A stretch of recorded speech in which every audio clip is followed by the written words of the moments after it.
Football বিশ্বকাপে chance না পাওয়া বাংলাদেশ ও দক্ষিণ এশিয়ার দেশগুলোতে তুমি যদি জিজ্ঞেস করো ফুটবলের সেরা খেলোয়াড় কারা, মেসি রোনালদোর পর কিন্তু নেইমারের নামই আসবে।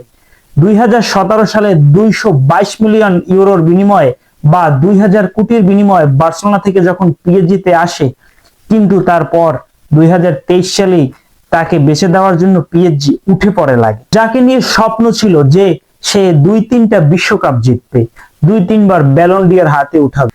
আজ তাকে অপেক্ষা করতে হয় 2026 বিশ্বকাপের স্কোয়াডে সে আছে কিনা।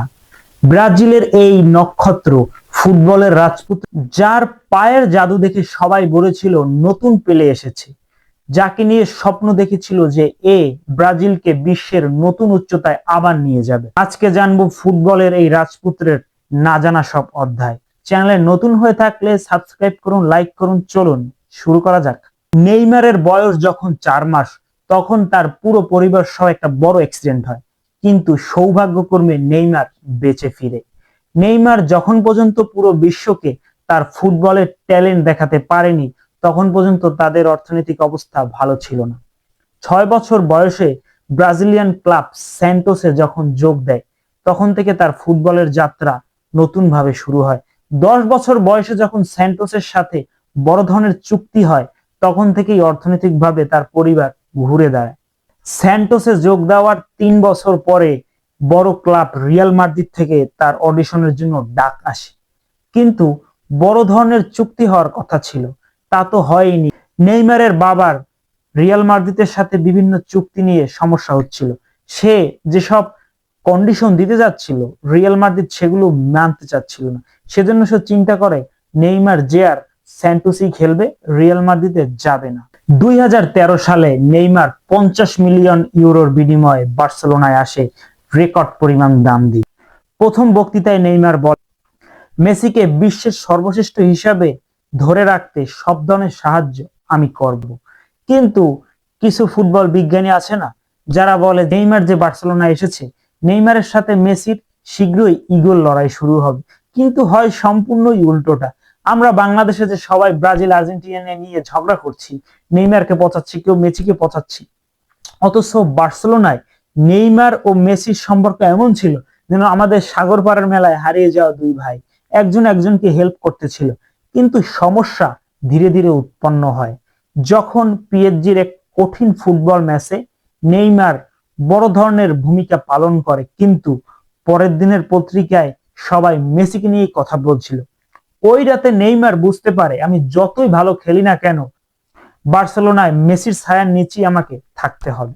যা ছিল নেইমারের ইগোর জন্য সব থেকে বড় খারাপ বিষয়। নেইমার চাইতো বার্সেলোনায় সে 1 নাম্বার হোক, কিন্তু মেসির অরার কাছে নেইমার কখনোই পৌঁছাতে পারছিল না, যা নেইমারের কাছে ছিল খুবই কষ্টদায়ক। আবার কোন কোন সুশীল বলে থাকে, নেইমার বার্সেলোনায় খেলার মাধ্যমে এতটাই কনফিডেন্স পেয়েছিল যে আমি হব যে কোনো ক্লাবের অনলি ওয়ান ম্যান, আমি পুরো টিমকে চালাতে পারবো। এই কনফিডেন্স থেকেই সে অন্য ক্লাবে গিয়েছে। 2017 সালে বিশ্বকে তাক লাগিয়ে 222 মিলিয়ন ইউরোর বিনিময়ে পিএসজিতে যোগ দেয় নেইমার। পিএসজি নেইমারকে সবকিছু দেয়, টাকা থেকে শুরু করে নিজের ইগোকে স্যাটিসফাই করার জন্য সব ধরনের সম্মান থেকে শুরু করে নেইমার যা চায় পিএসজি নেইমারকে তাই দেয়, এবং নেইমার যে আর হয়ে যায় পিএসজির ওয়ান ম্যান আর্মি। কিন্তু কিন্তু কিন্তু নেইমারের সব থেকে বড় সমস্যা হলো নেইমার শুধু ইনজুরিতে পড়ে, কিছু হলেই নেইমার ইনজুরিতে পড়ে, আর ইনজুরি নেইমারের জীবনের সব থেকে বড় ভয়ঙ্কর ট্র্যাজেডিতে পরিণত হয়। কিভাবে পরিণত হয়? পিএসজি যখন বড় বড় ম্যাচ খেলছিল, পিএসজি যখন বড় বড় কাপের জন্য, ফাইনালের জন্য লড়াই করছিল ইউরোপের বড় বড় টুর্নামেন্টে, তখন নেইমারকে তারা পায়নি। নেইমারকে না পাওয়ার আক্ষেপে অনেকে ভাবতো যে হয়তোবা নেইমার ছিল না, এই জন্যই পিএসজি অনেক ম্যাচ জিততে পারেনি।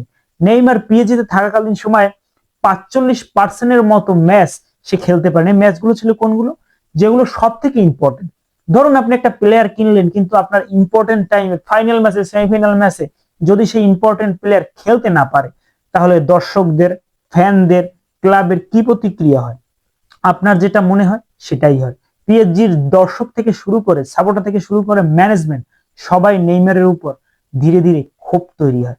সবাই নেইমারের উপর থেকে ধীরে ধীরে তাদের আশা ভরসা উঠিয়ে নেয়। আরে এ তো শুধু ইনজুরিতেই পড়ে, একে নিয়ে আমরা কি করব?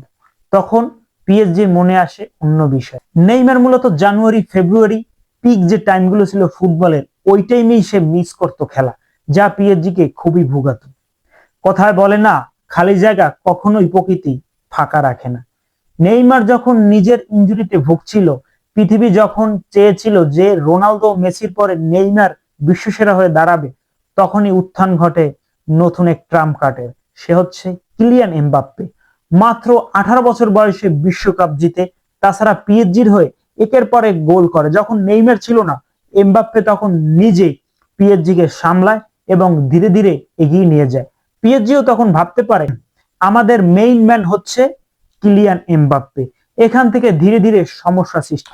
সব থেকে ফেমাস যে লড়াই ছিল নেইমার ও এমবাপ্পের ফুটবল শট নিয়ে। কিলিয়ান এমবাপ্পে ধীরে ধীরে ওয়ার্ল্ডে রেকর্ড সৃষ্টি করে, তার একের পর এক রেকর্ড শুরু হয়, আর নেইমারের উপর থেকে পিএসজি ধীরে ধীরে ধীরে ধীরে সরে আসতে শুরু করে। তারপর শুরু হয় এমবাপ্পে ও নেইমারের নতুন লড়াই মাঠে। পেনাল্টি কে নিবে?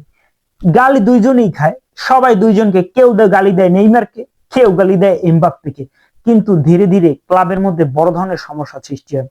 কাকে রাখা হবে, নেইমারকে না এমবাপ্পেকে? কাকে ইম্পর্টেন্স দেওয়া হবে, নেইমারকে না এমবাপ্পেকে? নেইমারের আসলে বাংলাদেশের রাজনীতিবিদদের কাছ থেকে শেখা উচিত। বাংলাদেশ ভারতের রাজনীতিবিদরা যতই ধনী হোক না কেন, তারা কিন্তু প্রকাশ করে না তাদের টাকার পরিমাণ। কিছু কিছু এনজিও সরকারও আছে যারা বলে আমার প্যান মাত্র 3টে। বুঝছেন তো আসলে কার কথা বলছি? যখন নেইমার ইনজুরির কারণে পিএসজি কে ভোগাচ্ছিল, যখন নেইমার পিএসজি তে খেলতে পারতো না একের পর এক ইনজুরির কারণে, যখন পিএসজি স্ট্রাগল করছিল জেতার জন্য, তখন নেইমার একদিকে শুরু করছিল পার্টি, একের পর এক পার্টিতে যাচ্ছিল, ঘুরছিল, এবং এটা নিয়ে সমালোচনা ধীরে ধীরে বাড়তে থাকে। পিএসজি ফ্যানরা হেরে অথবা ড্র করে যখন বাসায় ফিরে, তখন মনে মনে নেইমার কি গালি দেওয়া শুরু করে যে এত টাকা দিয়ে ওকে কেনা হয়েছে, কিন্তু আমাদের দলের ইম্পর্টেন্ট সময় নেইমার কোথায়? কোথাও নেই, নেইমার তো পার্টিতে আছে। এই জন্য পিএসজি ফ্যানরাও ধীরে ধীরে নেইমারের কাছ থেকে অন্যভাবে অন্যদিকে নিজেকে মুভমেন্ট করা শুরু করে। তারা ভাবে এমবাপ্পে হচ্ছে আমাদের মেইন ম্যান। নেইমারের যে স্বপ্ন ছিল মেইন ম্যান হওয়ার, সেটা আর পূরণ হলো না। এমবাপ্পে তো ছিলই, তাছাড়া যখন পিএসজি আবার মেসিকে পিক করে 2022-23 সালের দিকে, মেসি কিন্তু মেইন ম্যান। এমবাপ্পে, মেসি ও নেইমার একসাথেও কিছু ম্যাচ খেললেও আসলে কিন্তু ভিতরে ছিল নতুন ধরনের সমস্যা। নেইমার যে কারণে বার্সা ছেড়ে পিএসজি তে আসছে, সেটা আর হয়ে ওঠেনি। মেসি কিন্তু আবার মেইন ম্যান হয়ে যায়, অর্থাৎ নেইমার হয়ে যায় মেইন ম্যান থেকে থার্ড ম্যান। মানে তার স্বপ্ন পূরণে বড় বাধা আবার চলে আসে। ইনজুরির সমস্যা তো আছেই। নেইমারের সব থেকে বড় সমস্যা হচ্ছে তার লাইফস্টাইলের কারণে তার ইনজুরি। ইনজুরি তাকে সব থেকে, তার ট্যালেন্ট থেকে দূরে নিয়ে যায়। এত ট্যালেন্ট থাকা সত্ত্বেও নেইমার পৃথিবীতে তাকে প্রমাণ করতে ব্যর্থ হয়। নেইমারের যে কোয়ালিটি, নেইমারের উচিত ছিল বিশ্বকাপ তার জেতা, কিন্তু নেইমার এই ইনজুরির কারণেই ব্যর্থ হয়।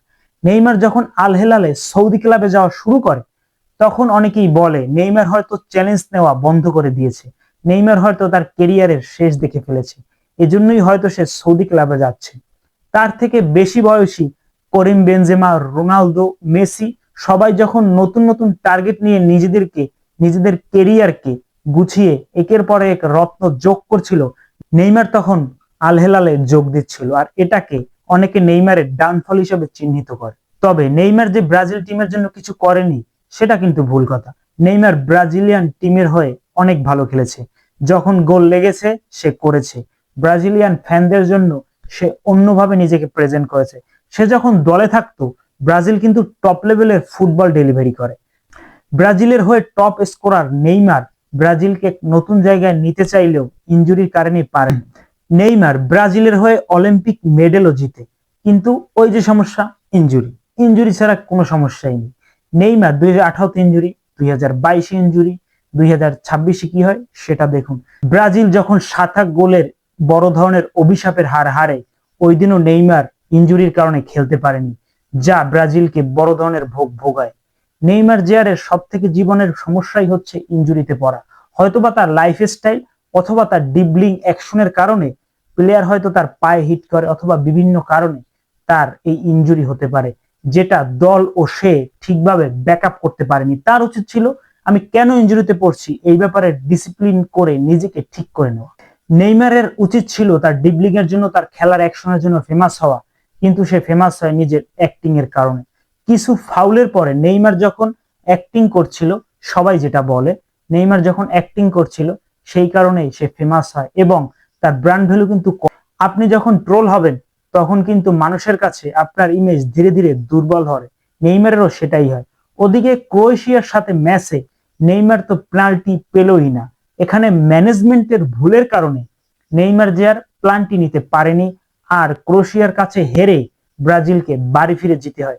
ক্রোয়েশিয়ার সাথে বিশ্বকাপ ম্যাচে নেইমারের শট ছাড়াই ব্রাজিলকে হেরে বাড়ি ফিরতে হয়, কারণ ম্যানেজমেন্টের ভুল। পৃথিবীর বড় বড় দল যখন ট্রাইবেকারের সময় তার সব থেকে গুরুত্বপূর্ণ শক্তিশালী প্লেয়ারকে দিয়ে শট নেয় যাতে করে প্রেশারটা রিলিজ হয় আর কি, কিন্তু নেইমারকে সেখানে শট নিতে দেয় না। নেইমারের শটটা রাখা হয় পরে, কিন্তু তার আগেই ব্রাজিল হেরে বসে। আসলে ব্রাজিলিয়ান টিমে লিডারের অভাব ছিল।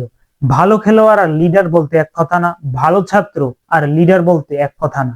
নেইমার হয়তো ভালো প্লেয়ার হতে পেরেছে কিন্তু লিডার হয়ে উঠতে পারেনি। ব্রাজিলিয়ান টিম অনেক স্টারে ভরা, অনেক ভালো প্লেয়ারে ভরা, কিন্তু তারা কেন ভালো করতে পারছে না? এর কারণ হচ্ছে লিডারশিপ। ব্রাজিলিয়ান টিমে লিডার নেই, সেই জন্য ব্রাজিলকে ধুঁকতে হয়। স্কালোনির ম্যানেজমেন্টে আর্জেন্টিনা যেভাবে উপরে উঠছিল, অন্যান্য দলগুলো যেভাবে আধুনিক ফুটবলে নিজেদেরকে সাজাচ্ছিল, কিন্তু ব্রাজিল ছিল অন্যভাবে পিছিয়ে। ধীরে ধীরে তারা আগানোতে দূরের কথা পিছিয়ে যাচ্ছিল। ব্রাজিলিয়ার ইতিহাস কি ধীরে ধীরে এভাবেই নষ্ট হবে, নাকি নেইমার 2026 সালে ভালো কিছু করতে পারবে? সেটা হচ্ছে সময়ের ব্যাপার। আমরা দেখবো এবং আমরা চাইবো অবশ্যই নেইমার ভালো কিছু করুক। তবে ফুটবল বিশ্বের জন্য বড় সমস্যা হচ্ছে মেসি রোনালদোর যাওয়ার পরে যে ভ্যাকিউম তৈরি হবে, সেখানে নেইমার কি থাকবে? তার এই কন্ডিশন নিয়ে কি সে ফুটবল বিশ্বে রাজত্ব করতে পারবে? আর 2026 সালে কি এই অধরা স্বপ্ন নেইমার ব্রাজিলিয়ান ফ্যানদের জন্য পূরণ করতে পারবে? সেটাই হচ্ছে প্রশ্নের বিষয়। দেখা যাক কি হয়। সবার জন্য শুভকামনা।